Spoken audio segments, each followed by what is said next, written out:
গণঅভ্যুত্থানের সময় পুলিশ সদস্য হত্যার ঘটনায় আসিফ সহ ৪২ জনের বিরুদ্ধে মামলার আবেদন। ছাত্র জনতার ঐতিহাসিক জুলাই গণঅভ্যুত্থান চলাকালে পুলিশ সদস্য নিহতের ঘটনায় জাতীয় নাগরিক পার্টি এনসিপির বর্তমান মুখপাত্র এবং সাবেক উপদেষ্টা আসিফ মাহমুদ সজীব ভুঁইয়াকে প্রধান আসামি করে ৪২ জনের বিরুদ্ধে আদালতে মামলার আবেদন করা হয়েছিল। বৃহস্পতিবার ঢাকার চিফ মেট্রোপলিটন ম্যাজিস্ট্রেট আদালতে এই চাঞ্চল্যকর মামলার আবেদনটি উত্থাপিত হলে বিচারক তা আমলে না নিয়ে খারিজ করে দেন। গণঅভ্যুত্থানের একজন শীর্ষ রূপকারের বিরুদ্ধে এমন আকস্মিক মামলার আবেদন আদালত প্রাঙ্গণে বেশ চাঞ্চল্যের সৃষ্টি করেছিল। তবে আইনি ভিত্তি না থাকায় শুরুতেই তা মুখ থুবড়ে পড়ে।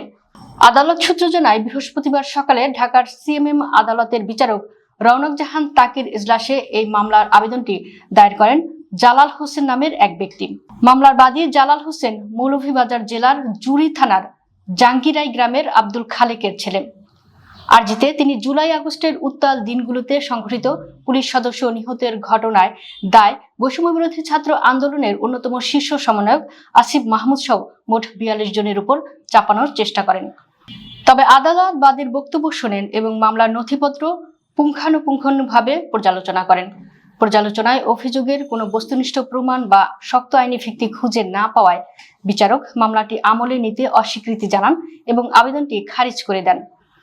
আসিফ মাহমুদ সজীব ভুঁইয়া বৈষম্য বিরোধী ছাত্র আন্দোলনের অন্যতম শীর্ষ সমন্বয়ক হিসেবে স্বৈরাচারী শেখ হাসিনা সরকারের পতনে তিনি সামনে থেকে নেতৃত্ব দিয়েছিলেন। স্বৈরাচারের পতনের পর ২০২৪ সালের ৮ আগস্ট অধ্যাপক ডক্টর মুহাম্মদ ইউনূসের নেতৃত্বে গঠিত ঐতিহাসিক অন্তর্বর্তীকালীন সরকারের ছাত্রদের প্রতিনিধি হিসেবে যে ৩ জন তরুণ উপদেষ্টা হিসেবে শপথ নিয়েছিলেন, আসিফ ছিলেন তাদের মধ্যে অন্যতম।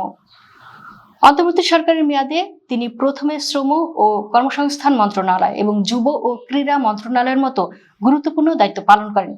পরবর্তীতে রদবদলে তাকে স্থানীয় সরকার, পল্লী উন্নয়ন ও সমবায় মন্ত্রণালয়ের মতো বৃহৎ মন্ত্রণালয়ের পাশাপাশি যুব ও ক্রীড়া মন্ত্রণালয়ের দায়িত্ব দেওয়া হয়।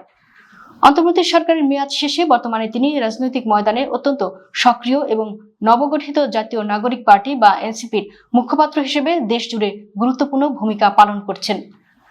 জুলাই বিপ্লবের সময় পুলিশ ও আইন শৃঙ্খলা রক্ষাকারী বাহিনীর সঙ্গে ছাত্র জনতার যে রক্তক্ষয়ী সংঘর্ষ হয়েছিল, তার জন্য মূল ইন্ধনদাতা হিসেবে বিগত স্বৈরাচারী সরকারকেই দায়ী করে আসছে দেশের সাধারণ মানুষ।